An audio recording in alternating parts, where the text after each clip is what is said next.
رمضان المبارک ہمیں بولنا کم اور خود سے بات کرنا زیادہ سکھاتا ہے، کیونکہ یہ وہ بابرکت مہینہ ہے کہ جس میں دل کے اندر بہت کچھ جاگ جاتا ہے، مگر اکثر وہ سب کہیں لکھا نہیں جاتا اور پھر آہستہ آہستہ سے کھو جاتا ہے۔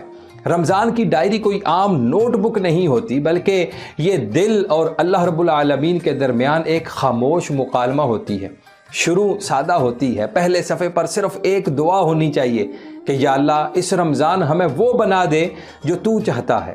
پھر ہر دن کے لیے صرف 3 چھوٹی چھوٹی باتیں لکھیں کہ آج ہم نے کیا اچھا کیا، آج دل کہاں کمزور ہوا، اور آج اللہ رب العالمین سے ہم نے کیا مانگا۔ اللہ تبارک و تعالیٰ قرآن میں ارشاد فرماتا ہے بل الانسان علی نفسہ بصیرہ، انسان خود اپنے حال پر گواہ ہے۔ یہ ڈائری ہمیں خود کا گواہ بنا دیتی ہے، کیونکہ اس میں لمبی لمبی تحریریں نہیں ہوتی، اور اس میں لمبی لمبی تحریریں ضروری بھی نہیں، بس صرف ایک سچ ضروری ہے، ایک آیت جو دل کو لگ گئی، ایک دعا جو آنکھیں بھگو گئیں، یا ایک لمحہ جس میں دل اللہ کے قریب ہو گیا، وہی کافی ہے۔ نبی کریم صلی اللہ علیہ وآلہ وسلم نے ارشاد فرمایا اعمال کا دار و مدار نیتوں پر ہے، لہذا جب ہم لکھتے ہیں تو نیت صاف ہوتی ہے اور دل سنبھل جاتا ہے۔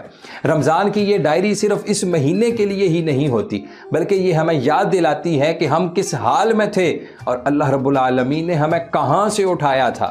یہ ڈائری ہماری عبادت کو بوجھ نہیں بناتی، بلکہ یاد بنا دیتی ہے، اور جو یاد بن جائے وہ کبھی ضائع نہیں ہوتی۔